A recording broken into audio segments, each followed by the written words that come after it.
After learning the terminology about environmental chemistry as a previous discussion, now we are moving into the details of the pollution.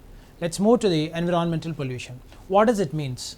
The environmental pollution is the effect of undesirable change in our surroundings that have harmful effects on plants, animals and human beings. This is what you can say as environmental pollution. Pollutant can be a solid, can be a liquid, or can be a gaseous particle or substance rather, and it is present in the greater concentrations than the desirable levels, natural levels. So if the concentrations are more than natural abundance, they will become into a pollution, they will become into a pollutant, and it will be there in the environment and causes the pollution, which will cause the human which will affect the human activities, and it cause adverse effects in the environment and also on the natural happenings. So that is what the environmental pollution is now more concerned about this. So it can be a solid, it can be a liquid, it can be a gaseous substance. Environmental pollution can be caused by either a solid or a liquid or gaseous substances. If they are exceeding their concentrations in the environment, they cause pollution, they cause harmful effects. Now let's see example over here.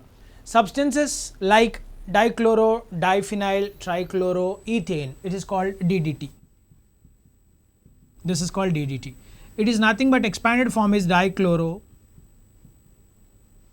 diphenyl,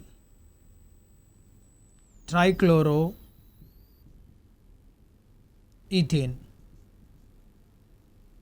The abbreviation we can take it as DDT, and it is a pollutant.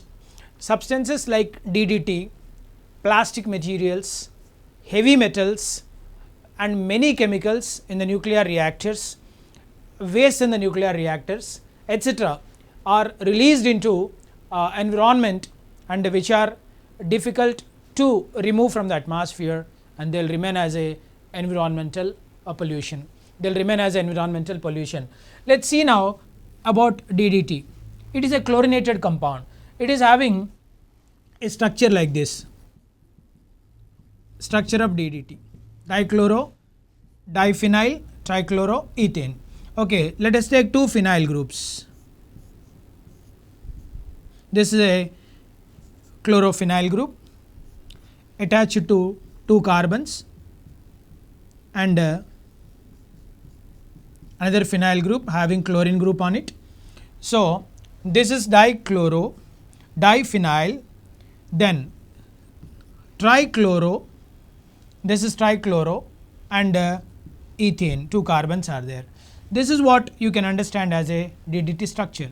This dichloro, diphenyl, trichloroethane is a pollutant, and it is a chlorinated compound, and this chlorinated compound dichloro, diphenyl, trichloroethane, okay, it is causing a lot of pollution in the atmosphere, okay, and this dichloro, diphenyl, trichloroethane stays in the atmosphere for a long period of time, and this chlorine present in the DDT compound is not going to be easily eliminated from the atmosphere, so it causes the pollution.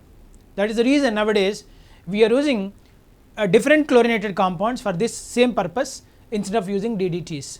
That is what we are making the environment, okay, we are reducing the environmental pollution from this kind of materials, or I can say pollutants. Okay.